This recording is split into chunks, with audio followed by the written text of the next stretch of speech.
ہیں آدھا پروگرام ہوتا ہے تو پتہ لگتا ہے ہمارا اسلام آئے ہیں. یہ کہاں بیٹھ رہے تھے؟ اپنے خالہ خالو کے گھر بیٹھے.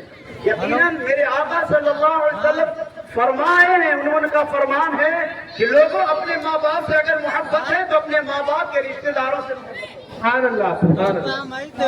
اگر تمہارا باپ دنیا سے جا چکا ہے، باپ سے محبت ہے، اس کے دوستوں سے محبت کرو، اس کے بھائیوں سے محبت کرو، اس کے رشتہ داروں سے محبت کرو. اگر ماں دنیا میں سلامت نہیں ہے تو اس کے بہنوں سے محبت کرو، اس کے سہیلیوں سے محبت کرو. پیغمبر اسلام صلی اللہ تعالی علیہ وسلم سے 15 سال پہلے اسلام آتے ہیں تو اپنے خالہ کے یہاں بہت دیر تک بیٹھتے ہیں. بہت دیر کے بعد پتہ لگتا ہے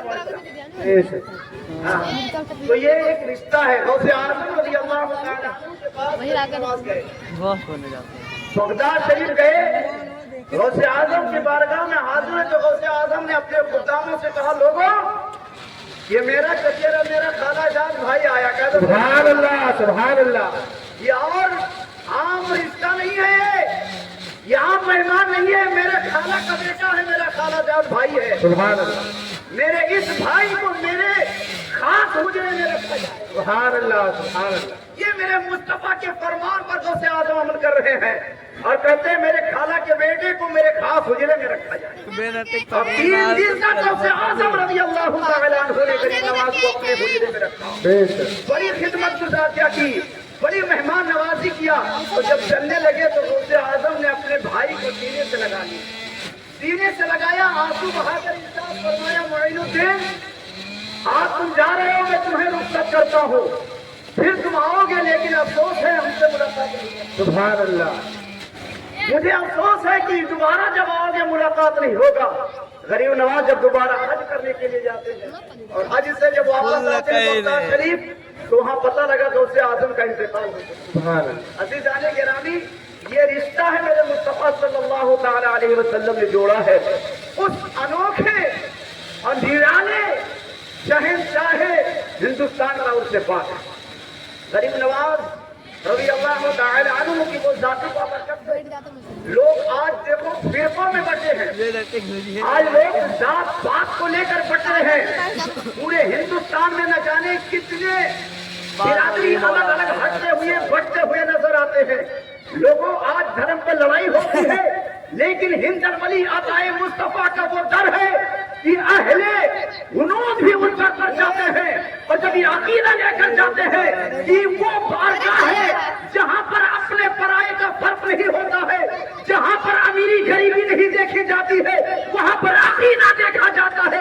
تاریخ اٹھا کر دیکھو ہندوستان کی، غریب نواز کے در پر ایک کہتے ہیں ہندو جاتا ہے جس کے پورے جسم پر آبلے پڑے ہوئے تھے، دانے ہی دانے تھے، پھوڑے ہی پھوڑے تھے، جسم کا کوئی حصہ باقی نہ تھا. جہاں پر دانے نہیں تھے اس سے مواد بہ رہے تھے، پیپ بہ رہے تھے. لوگ اپنے پاس بیٹھانا پسند نہیں کرتے تھے لیکن وہ جا کر کے غریب نواز کے در پر پہنچتا ہے. آج تو وہاں پر دیکھو مرمر کا پتھر لگا ہوا ہے، وہاں پر دیکھو ٹائلز لگے ہوئے ہیں، فرشیں لگی ہوئی ہے، طرح طرح کے انتظامات ہیں. لیکن اس دور کی بات میں بیان کر رہا ہوں تاریخ، جہاں پر مکھن نہیں بچھا تھا، وہاں پر مرمر نہیں لگے تھے، وہاں پر ریتیلی پتھری زمین تھی. وہ پہنچتا ہے اپنے زمزم جسم کو اس پتھر پر رگڑنے لگتا ہے، اس پتھریلی زمین پر نکلتے رگڑتا ہے، اس کے دانے پھوٹ جاتے ہیں، مواد نکلتے ہیں، آواز دیتا ہے، اے شہنشاہ ہندوستان، اے غریب نواز، میری حالت دیکھ کر آپ کو گھن آ رہا ہوگا، آپ کو گھن آ رہا ہوگا. اس طرح سے وہ 3 دن آتا رہا، اپنے جسم کو پتھریلی زمین پر رگڑتا رہا، خون اور مواد بہتے رہے. غریب نواز سے یہی جملہ کہتا رہا، غریب نواز آپ کو تو گھن آ رہا ہوگا، آپ کو تو برا لگ رہا ہوگا. تاریخ اٹھا کر دیکھو جب تیسرے دن اس بیمار نے اپنے جسم کو رگڑ کر غریب نواز سے کہا تھا، اے عطائے مصطفیٰ آپ کو گھن آ رہا ہوگا.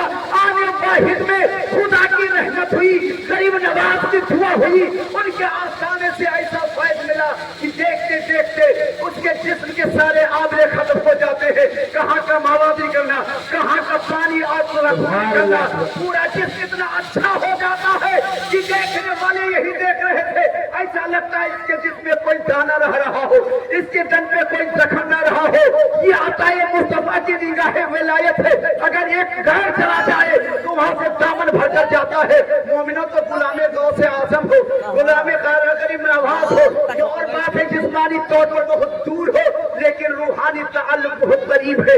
دعا کرو اللہ تعالیٰ غریب نواز کا صدقہ ہمیں یہی عطا فرمائے. سبحان اللہ بے شک. نعرہ تکبیر. سبحان اللہ. در کریم سے بندے کو کیا نہیں ملتا, در کریم سے بندے کو کیا نہیں ملتا. مانگنے کا جو طریقہ ہے اس طرح مانگو. بے شک. سبحان اللہ. مانگنے کا طریقہ ہونا چاہیے. یہ ہے عاشقوں کی محفل. یہ کھڑے کھڑے عاشقوں کی محفل نہیں مانی جاتی, یہ تو کھڑے کھڑے تماشائی لوگ کھڑے رہتے ہیں. عاشق تو ابھی ہم عرس غریب نواز کرتے ہیں, غازی پاک کا عرس آیا کہ نہیں آیا.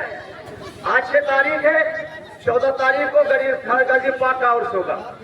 14 تاریخ کا ہوگا. کل میں دیکھ رہا تھا موبائل پر, شاید بلیا کی طرف سے ایک آیا ہے, وہ بھی ہے لیکن جب نام دروازے کے پاس پہنچا بہت دور سے وہ اپنے آپ کو زمین پر لیٹا دیا.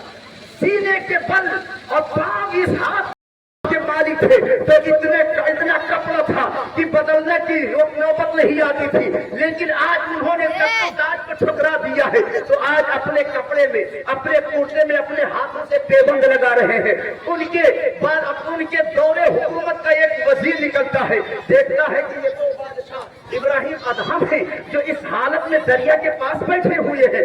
اور قریب گیا تو ملاقات ہوئی, دیکھا کہ اپنے ہاتھوں سے سوئی لیے ہوئے کرتا پہ پیبند لگا رہے ہیں. اس نے تانا کیا, ابراہیم اے بادشاہ, جب تم بادشاہ تھے تو تمہارا شان کتنا اچھا تھا, تمہارا روب و دبدبہ کتنا تھا. کدھر جاتے تھے سپاہی صاف صاف رہتے تھے, خدام صاف صاف رہتے تھے, آپ کے ساتھ اوسرا رہتے تھے, آپ کے ساتھ غلام رہتے تھے, آپ کے پاس انگن کپڑے تھے. لیکن آپ نے بادشاہت کو چھوڑ دیا ہے تو یہ نوبت آ گئی ہے کہ آپ اپنے ہاتھوں سے کیا کہتے ہیں کپڑے میں پیبند لگا رہے ہو. ایسی استھتی ہو گئی ہے, ایسی حالت ہو گئی ہے. جب وزیر نے کہا تو حضرت ابراہیم ابن ادہم نے اپنی اس سوئی کو دریا میں ڈال دیا, ندی میں پھینک دی اور ارشاد فرمایا اے دریا کے جانوروں میری سوئی گر گئی ہے, میری سوئی واپس لے کر آئے. تو وزیر لکھتا ہے کہ اتنا کہنا ہوا حضرت ابراہیم ابن ادہم کا کہ جتنے جانوروں مچھلیاں تھی سب اپنے منہ میں ایک ایک سونے کی سوئی لا کر کے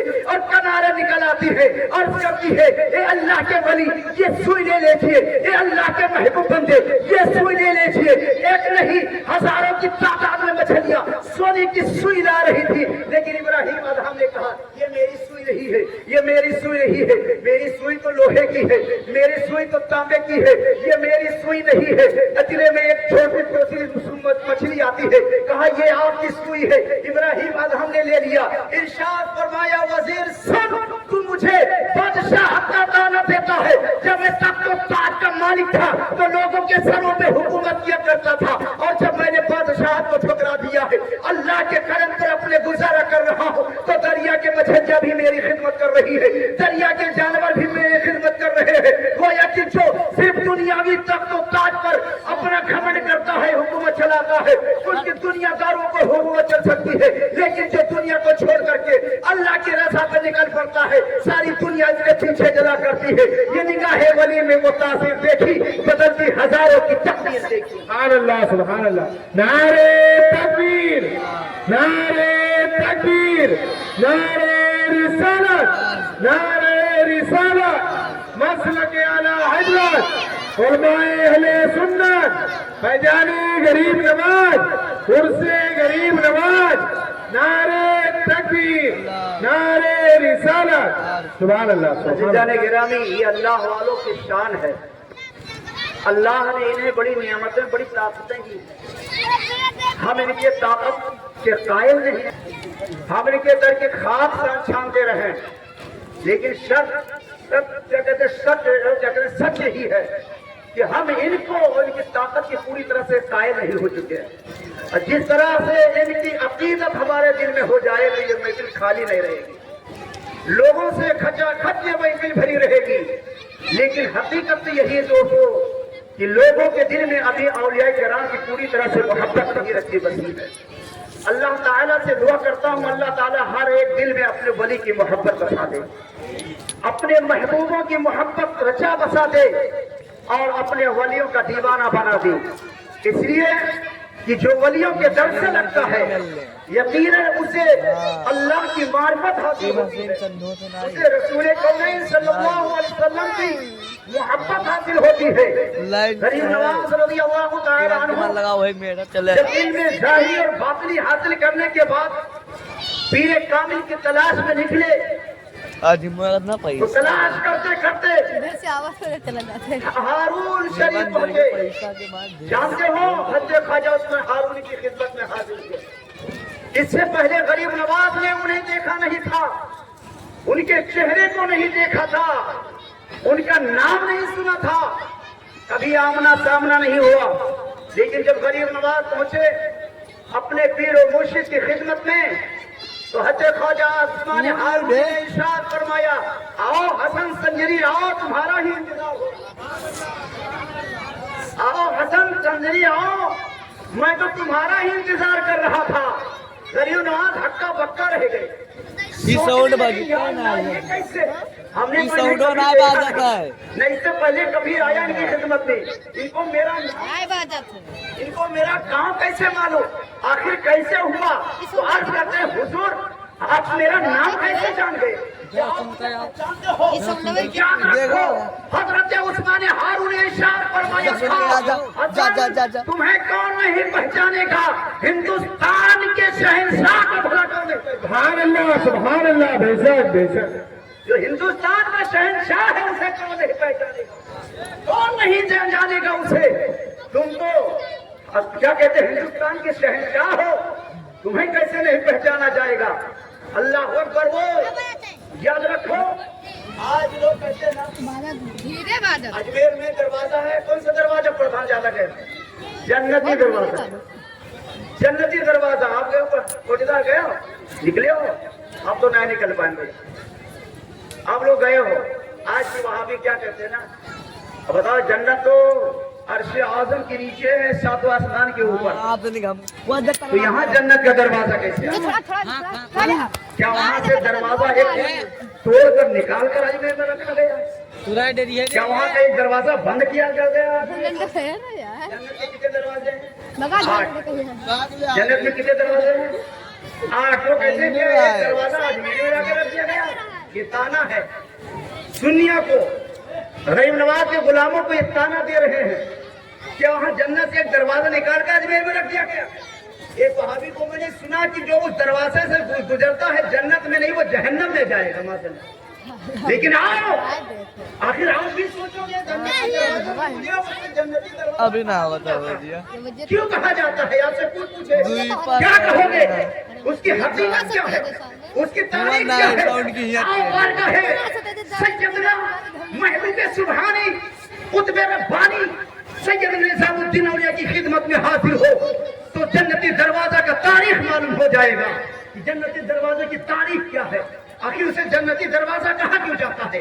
حضرت سیدنا نظام الدین اولیاء اجمیر شریف میں تشریف لائے، غریب نواز کے دروازے وہاں موجود ہیں، ان کو نیند آ گئی، آنکھ لگی، یقیناً جب دل کی دنیا آباد ہونا چاہتا ہے تو آنکھ کھل بند ہو جاتی ہے، یہ پیشانی کی آنکھ جو ہے بند ہو جایا کرتی ہے، اس لیے کہ الٹے ہی چال چلتے ہیں دیوانے گانے، الٹے ہی چال چلتے ہیں دیوانے گانے، آنکھوں کو بند کرتے ہیں دیدار کے لیے۔ جب اللہ کے محبوب صلی اللہ علیہ وسلم یا اللہ کے محبوبوں جب کسی کو اپنا دیدار کرانا چاہتے ہیں تو پہلے اس کی آنکھ بند ہو جاتی ہے، اس پہ غنودگی طاری ہو جاتی ہے، اس پہ نیند چھا جاتی ہے، اور جب اس کی دنیا کی آنکھ بند ہوتی ہے تو دل کی دنیا آنکھ کھل جاتی ہے اور اپنے محبوب کا دیدار کر لیتی ہے۔ نظام الدین اولیاء محبوب الہی غریب نواز کے چوکھٹ پر ان کے دہلیز کے قریب پر بیٹھے ہوئے اللہ کا ذکر کر رہے ہیں، تسبیحات کر رہے ہیں، ذکر کر رہے ہیں، آنکھ لگ جاتی ہے، غنودگی طاری ہو جاتی ہے۔ اللہ اکبر، رب کے محبوب سرور کونین سلطان دارین حضور محمد رسول اللہ صلی اللہ تعالی علیہ وسلم جلوہ گر ہوتے ہیں اور ارشاد فرماتے ہیں، اے نظام الدین دیکھ لو آج یہاں پر میں جس دروازے اس دروازے سے صبح قیامت تک جو گزرے گا وہ جنتی ہو جائے گا. وہاں جنت سے دروازہ نہیں رکھا گیا ہے, مالک جنت اس دروازے سے گزرے ہیں. نبی کے قدم کی برکت ہے کہ اسے جنتی دروازہ. سبحان اللہ. نعرہ تکبیر, نعرہ تکبیر, نعرہ رسالت, نعرہ رسالت. مسلک اعلی حضرت علماء اہل سنت بھائیجان غریب نواز, بھائیجان غریب نواز. حضور پاک اللہم صلی علی سیدنا محمد وسلم. صلاۃ و سلام علیک یا رسول اللہ صلی اللہ تعالی علیہ وسلم. اور اگر یہی مان لیا جائے کہ اجمیر میں جنت کا دروازہ کچھ 8 دروازے ہیں, یہ دروازہ بند ہو گیا, اور ہر گھر میں نہ جانے کتنی مائیں ہیں. میری ماں, میرے پوتوں کی ماں ہے کہ نہیں, پر پوتے کی ماں. اللہ کے حبیب فرماتے ہیں ہر ماں کے قدم کے نیچے جنت. تو اگر وہاں اعتراض ہے تو جنت تو ایک ہی ہے, درجات الگ الگ ہے, اس کے درجات الگ الگ ہے. مکان ایک ہے, دروازہ ایک ہے, اس میں ایک مہمان خانہ ہوگا, ایک کچن ہوگا, ایک باتھ روم ہوگا, ایک ڈنر روم ہوگا, ایسے تو ہوگا ہے نا. تو جنت ایک ہے, درجات الگ ہے. جنت الفردوس ہے اور تمام الگ الگ جنت کے درجات ہیں. انبیاء کرام اس میں ہوں گے, رسولان اعظام اس میں ہوں گے, اولیاء کرام وہاں ہوں گے, ہم جیسے گنہگار کو بھی کہیں گے. اور انشاءاللہ ہے نا ہمیں ان سے محبت ہے, ان کی محبت جنت میں لے جائے گی. تو میرے عزیز دوستو, تو اگر یہی مان لیا جائے تو جنت ایک ہے, ماں نہ جانے کتنی ہے. جنت ایک ہے, ماں جانے دنیا میں نہ جانے کتنی ہو. میرے آقا نے مطلق فرمایا ہے ہر ماں کے قدموں کے نیچے جنت ہے. اب وہ ماں ہے چاہے جیسے گنہگار ہو, سیاکار ہے, لیکن اللہ نے ہر ماں کے نیچے اس کے اولاد کی جنت رکھی. اب اتنے جنت کہاں سے لاؤ گے, اتنے جنتیں کہاں سے لاؤ گے. عزیزان گرامی, تو آج بھی لوگ ہیں جو غلامان خواجہ غریب نواز کو بہکاتے ہیں. اجمیر جاتے ہو, جنت دیکھ کر آئے ہو.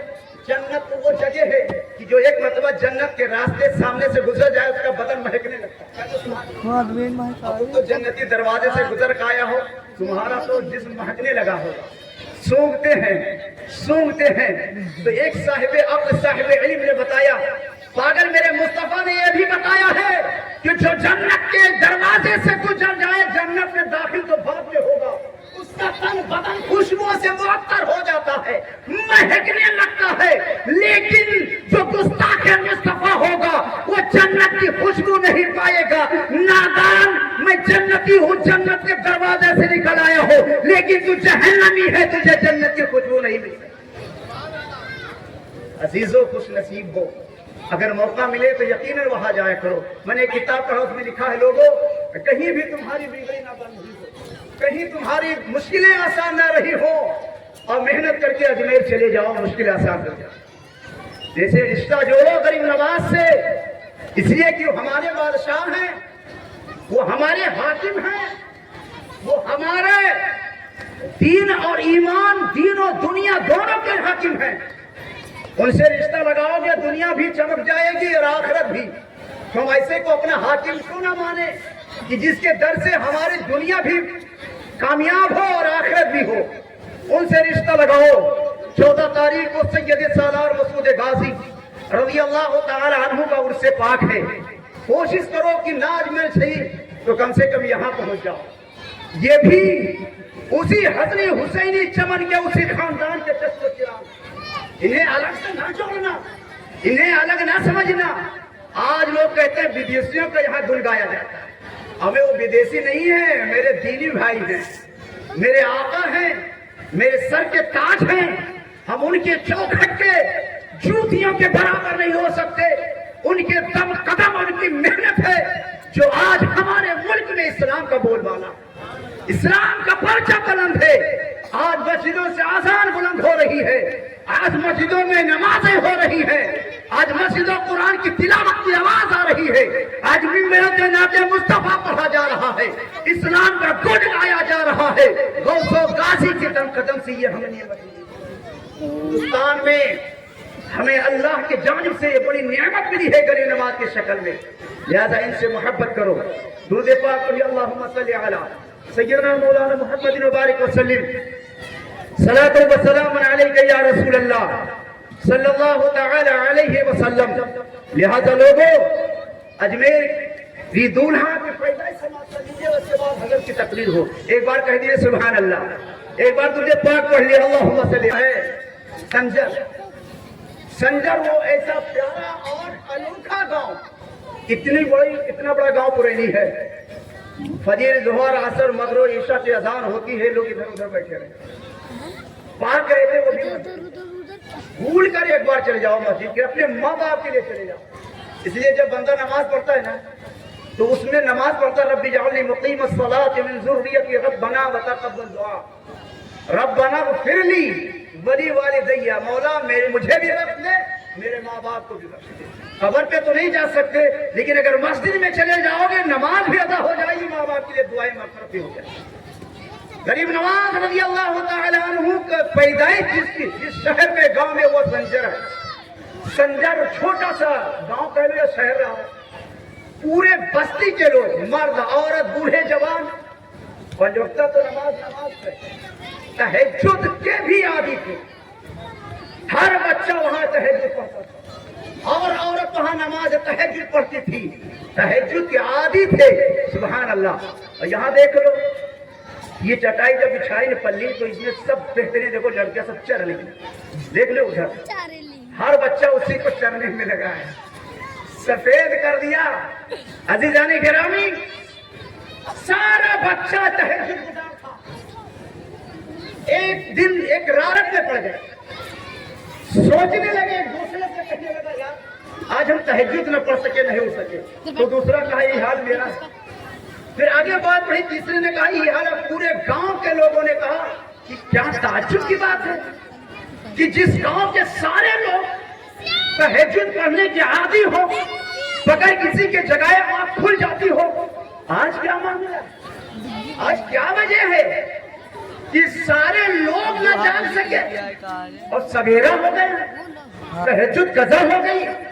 تو کسی نے کہا ایسا نہیں ہے، یہ جو اجالا دیکھ رہے ہو نا، یہ دن نکلنے والا اجالا نہیں، کہہ دو سبحان اللہ، یہ دن نکلنے والا اجالا، جو دن نکلنے سے پہلے اجالا ہوگا، روشنی بلتی، وہ نہیں ہے۔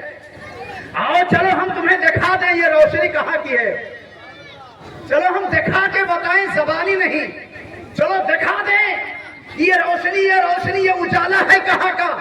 وہ شخص لیتا ہے غریب نواز کے گھر، ان کے والد کا نام غیاث الدین ہے، ماں کا نام ماہ نور ہے، کہہ دو سبحان اللہ۔ جن کی ماں ماہ نور ہو، جس کا باپ غیاث الدین ہو، دین کا مددگار ہو، جس کا باپ دین کا مددگار ہو، جس کی ماں ماہ نور ہو، نور کا چاند کا کہتے ہیں، چاند کا نور ہو، اس گھر میں جو پیدا ہوگا نورانیت میں پیدا ہو۔